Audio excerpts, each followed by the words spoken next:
Men maktabda o'qib turganimda 2-sinfda edim. Shunda bir kuni o'qituvchimiz bizga aytdiki, dam olish kuni aylanishga hammamiz birgalikda borishligimizni aytdi. Biz juda ham bir kambag'al, bir miskin oilalardan edik. O'qituvchimiz bizga 500 tangadan olib kelishimizni aytgandi. Uyga kelib, ota-onamga aytdim, 500 tangadan yig'yapmiz. O'qituvchimiz bizni aylantirib kelar ekan. Shunga pul berishni iltimos qilgan edim. Berishmadi. Keyin yig'ladim.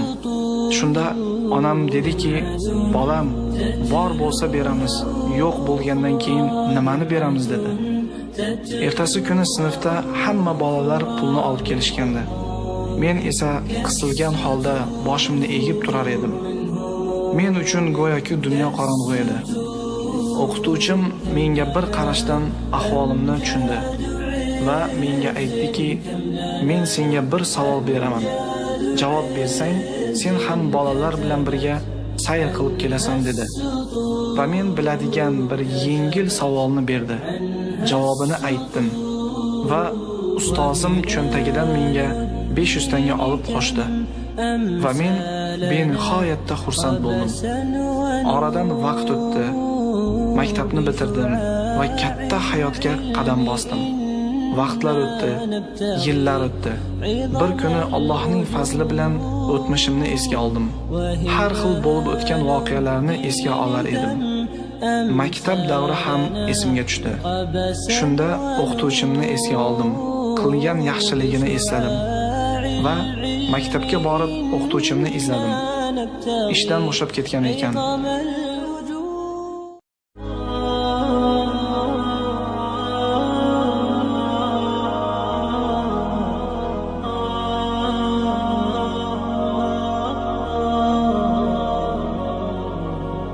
معنا نهج حياة جئنا تبصرة عن كل ضلال أعددنا بضع رسالات تحمل نورا للأجيال معنا نهج Uyini izlab borsam, bir kichkinagina uy ekan. Uyini ko'rib olib qaytib ketdim va telefon orqali gaplashib, "Ustoz, siz bilan bir uchrashsak, lekin siz meni eslamasangiz kerak" deya ustozimni uchrashuvga chaqirdim. نزرع قيما نمحي جهلا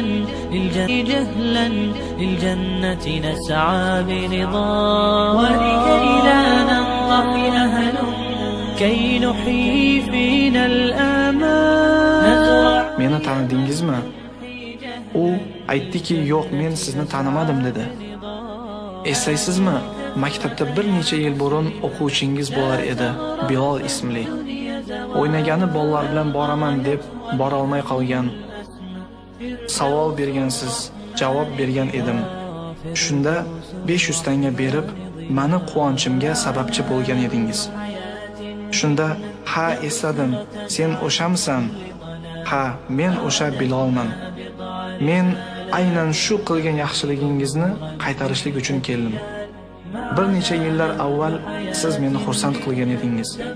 Shu xursandchiligimni eslab 500 tangani qaytarishga keldim" deganimda ustozim kulib yubordi. "Sen shuncha yerdan ovora bo'lib 500 tangani to'lagani keldingmi? U 500 tangang kelganingga arzimaydi-yu" dedi. Men "U 500 tangani to'layman, lekin haqqini ado eta olmayman. Agar qo'p desangiz, iltimos mashinaga o'tiring."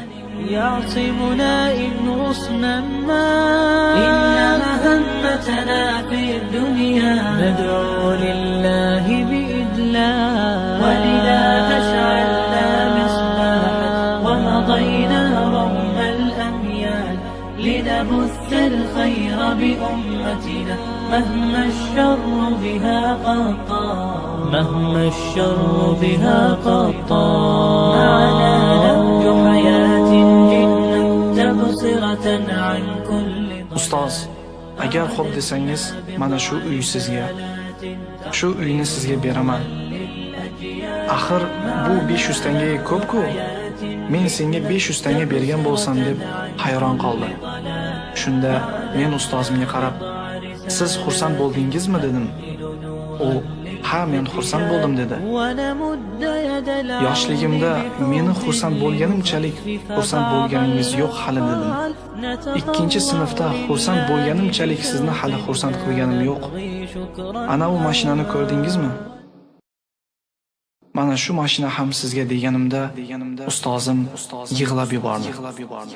Shukran ya Rabbi, shukran. Hadayta qalbi, shukran. Nawwarta darbi, shukran. Shukran ya Rabbi, shukran.